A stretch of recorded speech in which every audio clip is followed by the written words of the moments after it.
No shame. That's my bike. That's my bike. That's not your bag. It's not bad. It's not bad. That's my bike's bag. That's my bike. No shame.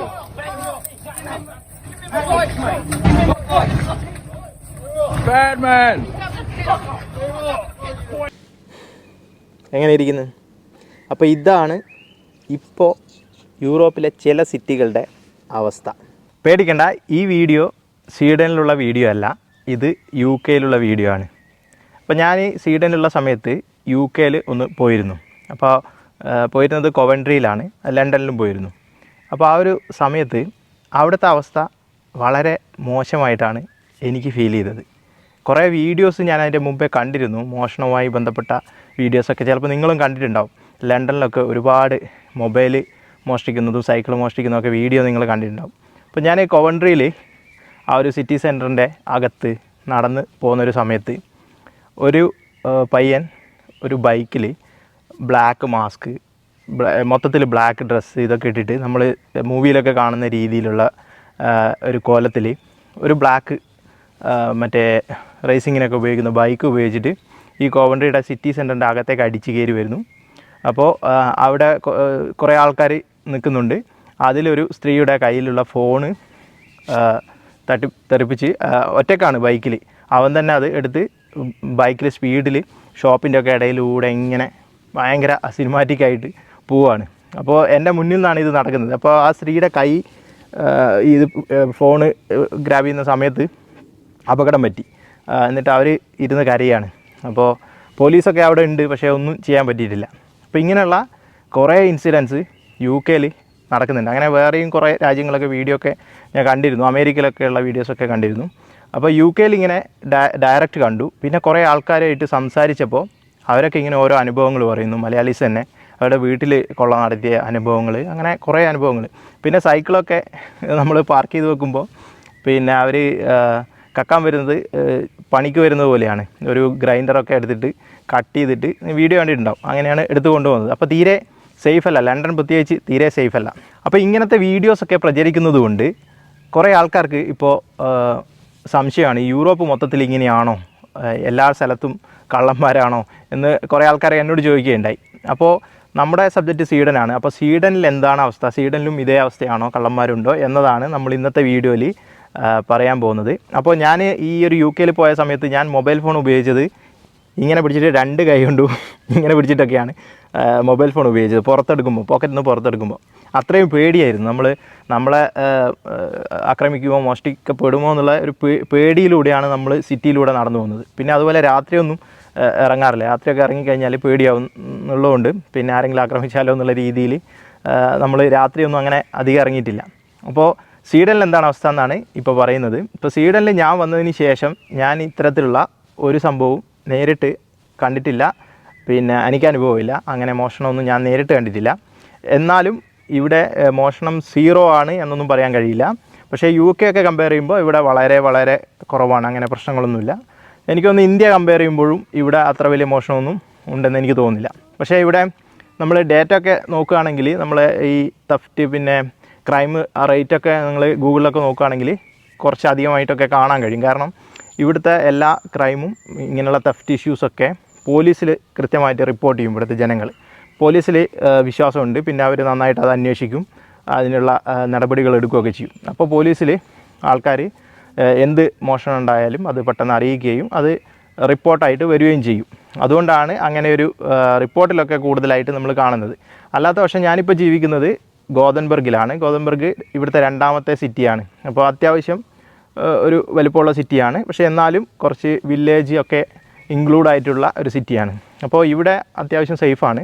പക്ഷേ എന്നാലും ചില സ്ഥലങ്ങളിലൊക്കെ ഈ cycle മോഷണം അങ്ങനെയുള്ള കാര്യങ്ങളൊക്കെ നടക്കുന്നുണ്ട്. യൂറോപ്പിൽ മൊത്തത്തിലുള്ള സംഭവമാണ് ഈ സൈക്കിൾ മോഷണം. ഇപ്പോൾ നമ്മൾ നാട്ടിലുള്ള ആൾക്കാർ വിചാരിക്കും ഇവരെന്താ ഈ സൈക്കിൾ മോഷ്ടിക്കുന്നത്, നമ്മളെ നാട്ടിൽ സാധാരണ സൈക്കിൾ എവിടെ വെച്ചാലും ആൾക്കാർ എടുക്കില്ലല്ലോ. അപ്പോൾ ഇവിടെ സൈക്കിൾ നല്ല യൂസ് ഉള്ളതുകൊണ്ട് അതിന് നല്ല ഡിമാൻഡും ഉണ്ട്. അപ്പോൾ ഒരു സൈക്കിൾ ഉണ്ടെങ്കിൽ ഒരു ജോലി കിട്ടുന്ന അവസ്ഥയൊക്കെ ഇവിടെ ഉണ്ട്. സൈക്കിൾ എടുത്തിട്ട് നമുക്ക് ജോലിക്ക് പോയി വരാൻ കഴിയും. അത്തരത്തിലുള്ള റോഡുകളും സെറ്റപ്പും സൈക്കിൾ പാതകളൊക്കെ ഉണ്ട്. അതുകൊണ്ടാണ് സൈക്കിളിന് ഡിമാൻഡ്. നമ്മൾ നാട്ടിൽ ബൈക്ക് ഉപയോഗിക്കുന്ന പോലെയാണ് ഇവർ സൈക്കിൾ, സാധാ സൈക്കിൾ, ബൈക്ക്, ആ സംഭവങ്ങളൊക്കെ ഉപയോഗിക്കുന്നത്. അതുകൊണ്ട് തന്നെ അത് മോഷിച്ച് കൊണ്ടുവന്നു കഴിഞ്ഞാലും ഈ ഓൺലൈൻ പ്ലാറ്റ്ഫോമിലൊക്കെ ഇട്ടിട്ട് അത് വിൽക്കാൻ കഴിയും, പിന്നെ അവർക്ക് ഉപയോഗിക്കാൻ കഴിയും, അങ്ങനെയൊക്കെ പറ്റും. അതുകൊണ്ടാണ് സൈക്കിൾ കൂടുതൽ ഉപയോഗിക്കുന്നത്. ഇപ്പോൾ സ്വീഡനിലും ഈ സൈക്കിൾ മോഷണം ഉണ്ട് എന്ന് പറയുന്നത് ഞാൻ കേട്ടിട്ടുണ്ട്, എനിക്ക് അനുഭവമൊന്നുമില്ല. അപ്പോൾ കൂടുതലുണ്ടാവുക ഈ ഒരു പിന്നെ സ്റ്റോക്ക്ഹോം പോലെയുള്ള വലിയ സിറ്റി, പിന്നെ ഗോതംബർഗിൽ കുറച്ചൊക്കെ ഉണ്ട്, പിന്നെ അങ്ങനെയൊക്കെയാണ്. പക്ഷേ എന്നാലും സ്വീഡനിൽ അങ്ങനെ സേഫ്റ്റി ഇഷ്യൂസൊന്നുമില്ല. നമ്മൾ ഈ പുറത്തേക്ക് ഇറങ്ങി നടക്കുമ്പോൾ നമ്മളിങ്ങനെ പേടിക്കേണ്ട അവസ്ഥയൊന്നുമില്ല, ആരെങ്കിലും വന്ന് തട്ടിപ്പറിക്കുകയോ അങ്ങനെയൊന്നുമില്ല, അതൊക്കെ സേഫാണ്. അപ്പോൾ ഏത് രാത്രിയിലും നമുക്ക് നടന്നു പോകാം. നമ്മൾ രാത്രിയൊക്കെ നടന്നു പോകാറുണ്ട്, സിറ്റിയിലൊക്കെ പോകാറുണ്ട്. നമ്മൾ സിറ്റിയുടെ അടുത്ത് തന്നെയാണ് ജീവിക്കുന്നത്. അപ്പോൾ അങ്ങനെയുള്ള പ്രശ്നങ്ങളൊന്നും ഇവിടെ ഇതുവരെ എനിക്ക് അനുഭവപ്പെട്ടിട്ടില്ല. ഒരു രാജ്യം രണ്ട് രീതിയിൽ സേഫായിട്ട് നിലനിർത്താൻ പറ്റും. ഒന്ന്, മനുഷ്യന്മാരൊക്കെ നന്നായിരിക്കുക, കൾച്ചറലി ഡെവലപ്പ് ആവുക, പുരോഗമന ചിന്ത ഉണ്ടാവുക, അങ്ങനെ ഒരു സമൂഹം തന്നെ നല്ല രീതിയിലായി ഓട്ടോമാറ്റിക്കായിട്ട് മാറും. രണ്ടാമത്, നമ്മൾ ഈ കൾച്ചറോ അല്ലെങ്കിൽ ഈ ഇത്തരം സ്വഭാവങ്ങളൊന്നും ഇല്ലാത്ത സമൂഹമാണെങ്കിൽ നല്ല ശക്തമായ നിയമങ്ങൾ വെച്ചിട്ട് അടിച്ചമർത്തുക ജനങ്ങളെ, അതായത് മര്യാദ പഠിപ്പിച്ച് വീട്ടിലിരുത്തുക എന്നറിയില്ലേ, അതുപോലെ നിയമത്തിൻ്റെ അടിസ്ഥാനത്തിൽ പേടിപ്പിച്ചിട്ട് ചെയ്യാതിരിപ്പിക്കുക. ഇത് രണ്ട് രീതിയിലേ ചെയ്യാൻ പറ്റും. അപ്പോൾ യൂറോപ്പിലെ ഏകദേശ രാജ്യങ്ങളും ഇത്തരം പ്രത്യേകിച്ച് സ്കാൻഡിനേവിയൻ രാജ്യങ്ങളൊക്കെ കൾച്ചറലി ഡെവലപ്പായ രാജ്യങ്ങളാണ്. ഇപ്പോൾ അവിടുത്തെ ആൾക്കാരുടെ കൾച്ചർ കൊണ്ടാണ് ഇവിടുത്തെ സേഫ്റ്റി കാര്യങ്ങളൊക്കെ നമുക്ക് ഫീൽ ചെയ്യുക. അല്ലാതെ കുറേ പോലീസുകാരെയൊന്നും നമ്മൾ കാണില്ല. അപ്പോൾ അവർക്കൊന്നും വലിയ ഇമ്പോർട്ടൻസ് നമുക്ക് തോന്നില്ല. കാരണം ജനങ്ങളാണ് അത് കണ്ടറിഞ്ഞ് നിയമങ്ങളൊക്കെ പാലിച്ച് അവർ ഡീൽ ചെയ്ത് കൊണ്ടുപോകുന്ന ഒരു സമൂഹമാണ് ഇവിടുത്തെയൊക്കെ സമൂഹം. അപ്പോൾ ഇത്തരത്തിലുള്ളൊരു സമൂഹത്തിൽ പിന്നെ അവർ ഈ മനുഷ്യാവകാശങ്ങൾക്കും പിന്നെ നിയമങ്ങൾക്കൊക്കെ പ്രാധാന്യം കൊടുക്കുന്ന ആൾക്കാരാണ്. അപ്പോൾ ഇത്തരം ഒരു സമൂഹത്തിൽ എല്ലാവരും അങ്ങനെ ആയിക്കഴിഞ്ഞാൽ ഈ സമൂഹം ആ ഒരു നല്ല ക്വാളിറ്റിയിൽ ഇങ്ങനെ മുന്നോട്ട് പോയിക്കൊണ്ടിരിക്കും.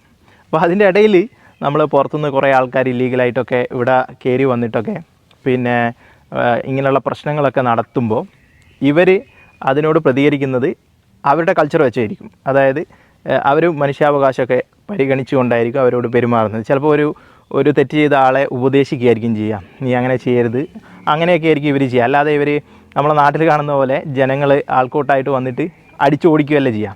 അപ്പോൾ ഈ ഒരു സംഭവത്തിന് രണ്ട് വശങ്ങളുണ്ട്, നെഗറ്റീവ് ഉണ്ട്, പോസിറ്റീവ് ഉണ്ട്. ഇപ്പോൾ നമ്മുടെ നാട്ടിൽ ഒരാൾ ഒരു കാര്യം മോഷ്ടിക്കാനോ എന്തെങ്കിലും ഒരു തെറ്റ് ചെയ്യുമ്പോൾ നാട്ടുകാരെല്ലാം ഇടപെട്ട് അടിച്ച് അവൻ്റെ പരിപ്പെടുക്കും. അപ്പോൾ അത് ആ ഒരു സിറ്റുവേഷനിൽ ചിലപ്പോൾ പോസിറ്റീവായിട്ട് നമുക്ക് തോന്നിയേക്കാം, കാരണം അങ്ങനെ പേടിച്ചിട്ട് ചിലപ്പോൾ ചെയ്യാത്ത ആൾക്കാരുണ്ടാവാം. പക്ഷേ വേറൊരു വലിയ ഭാഗം നോക്കുമ്പോൾ അതിന് നെഗറ്റീവ്സും ഉണ്ടാകും. കുറേ ആൾക്കൂട്ട കൊലപാതകങ്ങളൊക്കെ നടക്കുന്നത് അങ്ങനെയാണ് നമ്മുടെ നാട്ടിൽ. അപ്പോൾ ഇവിടെ അങ്ങനെയുള്ള കൾച്ചർ അല്ലാത്തത് കൊണ്ട് തന്നെ പിന്നെ നാട്ടുകാർ അതിനെ ലീഗലായിട്ടാണ് നീങ്ങുക. അപ്പോൾ ചിലപ്പോൾ നമ്മൾ വീഡിയോയിലൊക്കെ കാണുന്നുണ്ടാവും, അപ്പോൾ ഇവരൊക്കെ മൊണ്ണന്മാരാണ്, ഇവരെന്താ പ്രതികരിക്കാത്തത് എന്നൊക്കെ നമുക്ക് നാട്ടിൽ നിന്ന് തോന്നും ഇങ്ങനെ മോഷ്ടിക്കുന്നൊക്കെ കാണുമ്പോൾ. അപ്പോൾ ഇവരുടെ ഒരു കൾച്ചറലി ഡെവലപ്പ് ആയതുകൊണ്ടുള്ള ആ ഒരു സ്വഭാവ വിശേഷണം തന്നെയാണ് അവർ കാണിക്കുന്നത്. ഇപ്പോൾ ആ ഒരു സിറ്റുവേഷനിൽ മാത്രം വേറെ സ്വഭാവം എടുക്കാൻ പറ്റില്ലല്ലോ. അപ്പോൾ എല്ലാ സിറ്റുവേഷനിലും അവരിങ്ങനെയാണ് ജീവിക്കുന്നതും പ്രതികരിക്കുന്നതൊക്കെ. അപ്പോൾ അതിൻ്റെ ഭാഗമായിട്ട് ആണ് അങ്ങനെ സംഭവിക്കുന്നത്. അപ്പോൾ അത്തരം സമൂഹങ്ങളിൽ നമ്മൾ വരുമ്പോൾ പിന്നെ നമ്മളും ഇവിടുത്തെ എന്തൊക്കെയാണോ പോസിറ്റീവ് ഉള്ളത് അത് ആക്സെപ്റ്റ് ചെയ്തുകൊണ്ട്, കാരണം നമ്മളിങ്ങോട്ട് വരുന്നത് ഇവിടെ എന്തൊക്കെയോ പോസിറ്റീവ് ഉള്ളതുകൊണ്ടാണല്ലോ. അപ്പോൾ ആ പോസിറ്റീവിനെ നമ്മൾ നശിപ്പിക്കലല്ലോ വേണ്ടത്. അപ്പോൾ നമ്മളിവിടെ വന്നതിന് ശേഷം ആ ഒരു പോസിറ്റീവ് ആക്സെപ്റ്റ് ചെയ്തുകൊണ്ട് നമ്മളിവിടെ ജീവിച്ച് പോകണം. കാരണം ഞാനിത് പറയാൻ കാരണം പിന്നെ കുറേ ഇന്ത്യൻ വീഡിയോസൊക്കെ ഇപ്പോൾ കാണാനുണ്ടായി. അത് UK-ലൊക്കെയാണ്, ലണ്ടനിലൊക്കെയാണ്. അപ്പോൾ കുറേ സെലിബ്രേഷൻ്റെ ഭാഗമായിട്ടൊക്കെ അവിടുത്തെ പബ്ലിക് പിന്നെ പ്രോപ്പർട്ടിയൊക്കെ നശിപ്പിച്ചുകൊണ്ട് കുറേ ആൾക്കാർ ആഘോഷിക്കുന്നു, എന്തൊക്കെയോ ചെയ്യുന്നു. അപ്പോൾ അതിൻ്റെയൊക്കെ കമൻറ്റൊക്കെ നമ്മൾ വായിച്ച് നോക്കുമ്പോൾ അവരുടെ ആൾക്കാർ, അതായത് യൂറോപ്യൻസ്, ബ്രിട്ടീഷ്, അവരൊക്കെ കമൻറ്റ് ചെയ്യുന്ന ഇതൊക്കെ നമ്മൾ കണ്ടു കഴിഞ്ഞാൽ അതൊന്ന് വായിച്ച് നോക്കിയാൽ മതി. അവർ ഇന്ത്യൻസിനെതിരെ പ്രതികരിച്ചു തുടങ്ങി.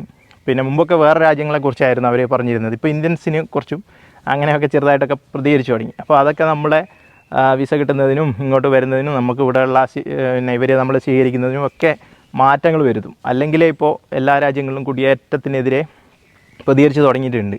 അപ്പോൾ നമ്മളിവിടെ വരുമ്പോൾ എന്ത് ചെയ്യുക, നമ്മൾ ഇവരുടെ നല്ല ക്വാളിറ്റികളൊക്കെ നമ്മൾ ആക്സെപ്റ്റ് ചെയ്യുക, ആ രീതിയിൽ തന്നെ നമ്മൾ പോവുക. അപ്പോൾ ഇവിടെയുള്ള നന്മകളും ഇവിടുത്തെ എല്ലാ നല്ല കാര്യങ്ങളും നമ്മളെ കൊണ്ട് നശിക്കാതിരിക്കാൻ നമ്മൾ ശ്രമിക്കുക. അപ്പോൾ സ്വീഡൻ്റെ കാര്യം പറയുമ്പോൾ ഇവിടെ സേഫാണ്, ഇവിടെ വലിയ പ്രശ്നങ്ങളൊന്നും ഞാൻ കണ്ടിട്ടില്ല. നമ്മുടെ നാടിനേക്കാളും ഈ കള്ളന്മാരുടെ കാര്യത്തിലൊക്കെ നമ്മുടെ നാടിനേക്കാളും സേഫാണ് സ്വീഡൻ. പക്ഷേ സീറോ ആണെന്നൊന്നും പറയാൻ പറ്റില്ല, ചില സംഭവങ്ങളൊക്കെ ചില ഏരിയകളൊക്കെ നടക്കുന്നുണ്ടാവാം. എന്നാലും സ്വീഡൻ നല്ല സേഫാണ്. അപ്പോൾ പുതിയൊരു വീഡിയോ ആയി വീണ്ടും കാണാം. Thank you. Bye bye.